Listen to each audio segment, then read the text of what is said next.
ನಮಸ್ತೆ ಸ್ನೇಹಿತರೆ, KLN trending ಅಪ್ಡೇಟ್ಸ್ಗೆ ಸ್ವಾಗತ.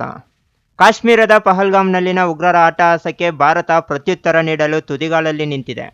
ಭಾರತಕ್ಕೆ ಪಾಕ್ ಅಣ್ವಸ್ತ್ರ ಬಳಕೆ ಬೆದರಿಕೆ ಸಹ ಹಾಕಿತ್ತು. ಆದರೆ ಪ್ರಧಾನಿ ಮೋದಿಯವರ ಹೈ ವೋಲ್ಟೇಜ್ ಮೀಟಿಂಗ್ ಪಾಕಿಗಳಲ್ಲಿ ನಡುಕ ಹುಟ್ಟಿಸಿದೆ. ಈ ಬಗ್ಗೆ ಆಗುತ್ತಿರುವ ಬೆಳವಣಿಗೆಗಳ ಬಗ್ಗೆ ಒಂದಷ್ಟು ಮಾಹಿತಿಯನ್ನು ಈ ವಿಡಿಯೋದಲ್ಲಿ ತಿಳಿಸಿಕೊಡ್ತೀನಿ.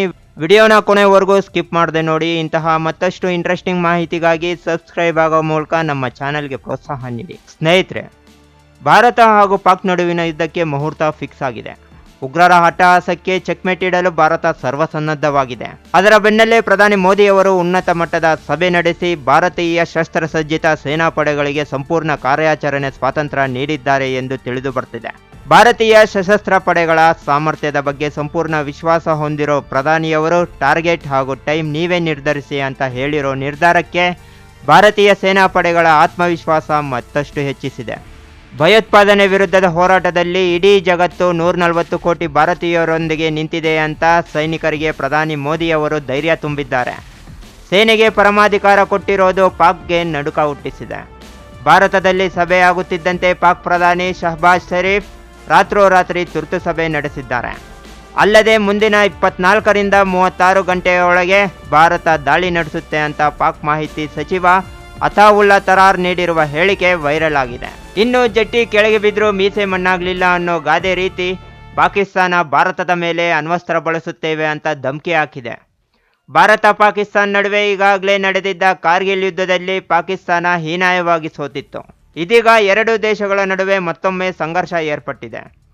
ಈ ಬಾರಿ ದಾಳಿ ಪ್ರತಿದಾಳಿ ನಡೆದರೆ ಭೀಕರವಾಗಿ ಇರಲಿದೆ ಎಂಬ ಲೆಕ್ಕಾಚಾರಗಳಿವೆ. ಭಾರತವು ದಾಳಿಗೆ ಸಜ್ಜಾಗಿದ್ದು ಯಾವುದೇ ಕ್ಷಣದಲ್ಲಾದರೂ ನಮ್ಮ ಮೇಲೆ ದಾಳಿ ಮಾಡಬಹುದು ಅಂತ ಪಾಕಿಸ್ತಾನದ ರಕ್ಷಣಾ ಸಚಿವ ಖ್ವಾಜಾ ಮೊಹಮ್ಮದ್ ಆಸಿಫ್ ಹೇಳಿದ್ದಾರೆ. ಉಗ್ರರಿಗೆ ಬುದ್ಧಿ ಕಳಿಸುತ್ತೇವೆ ಎನ್ನುತ್ತಿದ್ದಂತೆ ಈ ವಿಷಯದಲ್ಲಿ ಪಾಕ್ ಸಹ ಅಲರ್ಟ್ ಆಗಿದ್ದು ಭಾರತ ನಮ್ಮ ಮೇಲೆ ದಾಳಿ ಮಾಡಿದರೆ ತೀವ್ರ ಪ್ರತಿದಾಳಿ ಮತ್ತು ಅಣ್ವಸ್ತ್ರ ಬಳಸುವ ಬೆದರಿಕೆಯನ್ನು ಸಹ ಹಾಕಿದೆ.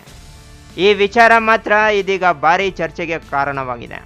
ಭಾರತ ಹಾಗೂ ಪಾಕಿಸ್ತಾನ ಸೇರಿದಂತೆ ಕೆಲವೇ ಪ್ರಮುಖ ರಾಷ್ಟ್ರಗಳ ಬಳಿ ಮಾತ್ರ ಅಣ್ವಸ್ತ್ರವಿದೆ. ಅಣ್ವಸ್ತ್ರ ದಾಳಿಯನ್ನು ಮಾಡಿದರೆ ಅಪಾಯ ಕಟ್ಟಿಟ್ಟ ಬುತ್ತಿ. ಅಮೆರಿಕ ದೇಶ ಜಪಾನ್ ಮೇಲೆ ಬಳಸಿದ ಅಣ್ವಸ್ತ್ರ ದಾಳಿಯ ಭೀಕರತೆಯನ್ನು ವಿಶ್ವ ಇಲ್ಲಿಯವರೆಗೂ ಮರ್ತಿಲ್ಲ.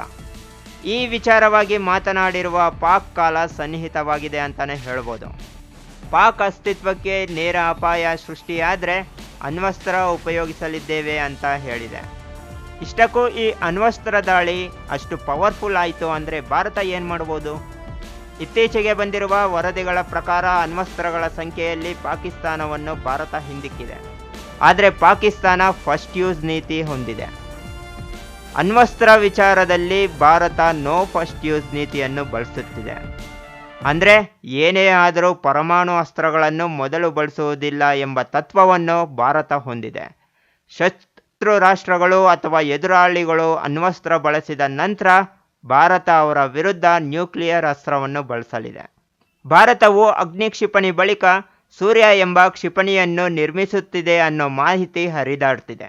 ಅದೇನಾದರೂ ಯುದ್ಧ ಭೂಮಿಗೆ ಬಂದರೆ ಪಾಕಿಸ್ತಾನವನ್ನು ಉಳಿಸೋರು ಯಾರು ಎಂಬ ಪ್ರಶ್ನೆ ಜಗತ್ತಿನ ಮುಂದಿದೆ.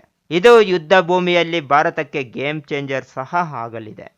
ನೋಡಿದ್ರಲ್ಲ ಸ್ನೇಹಿತರೆ, ಈ ಮಾಹಿತಿ ನಿಮಗೆ ಇಷ್ಟವಾಗಿದೆ ಅಂತ ತಿಳ್ಕೊತೀನಿ. ವಿಡಿಯೋಗೆ ಒಂದು ಲೈಕ್ ಕೊಡಿ. ಭಾರತ ಪಾಕ್ ಯುದ್ಧದ ಬಗ್ಗೆ ನಿಮ್ಮ ಅಭಿಪ್ರಾಯವನ್ನು ಕಾಮೆಂಟ್ ಮೂಲಕ ತಿಳಿಸಿ. ಮತ್ತಷ್ಟು ಜನರಿಗೆ ವಿಡಿಯೋವನ್ನು ಶೇರ್ ಮಾಡಿ.